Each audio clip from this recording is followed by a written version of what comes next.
been doing it in the same spot for about 10 years. But that doesn't make it right. Same time, same night. But that doesn't make it right, does it? We have different definitions of what is right and wrong. Earlier this year, as part of an exclusive Fox 12 Investigates report, I paid a visit to a group giving away drug supplies in a Northwest Portland school zone to try to get some answers. The group said that their goal was harm reduction, while neighbors and parents argued that they were creating harm. But after our reporting and extra attention by Multnomah County's district attorney, that group did eventually relocate.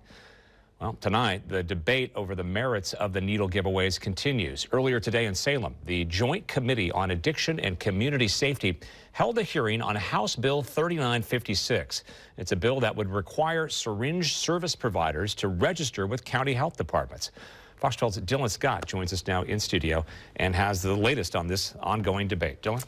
Pete, thank you very much and good evening. The informational session on the bill today was only about 15 minutes, but showcased plenty of bipartisan support, not just from politicians on both sides of the aisle, but also many Oregonians who say this type of harm reduction is doing more harm than good to local communities.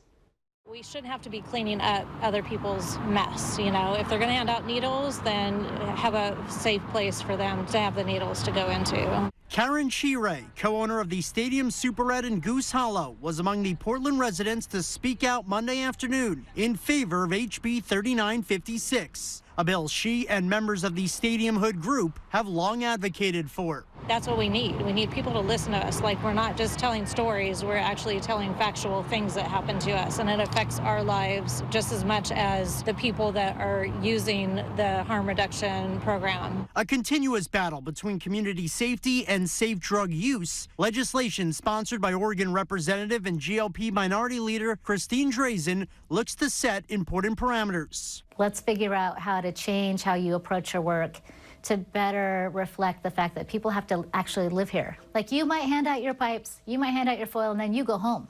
But everybody else still lives here. For example, syringe service providers would have to register with county health departments, wouldn't be allowed to distribute within 1,000 feet of schools, and would be expected to compile data to present as to the program's long-term progress. To say we're going to let people be where they are until they're ready to change, that's not good enough for the person that is facing substance use disorder. It's certainly not good enough for these neighborhoods, and they're crying out for help. In the past several months, we've spoken to outreach groups such as the Portland People's Outreach Project and Portland Street Medicine about these syringe concerns. The former discussed an openness to moving and later did relocate to downtown Portland, and the latter stating their intention is to simply go to areas of need. However, with some businesses in areas like this packing up for good, many hope the thinking on harm reduction gets a reset with this bill moving forward. This is a step forward.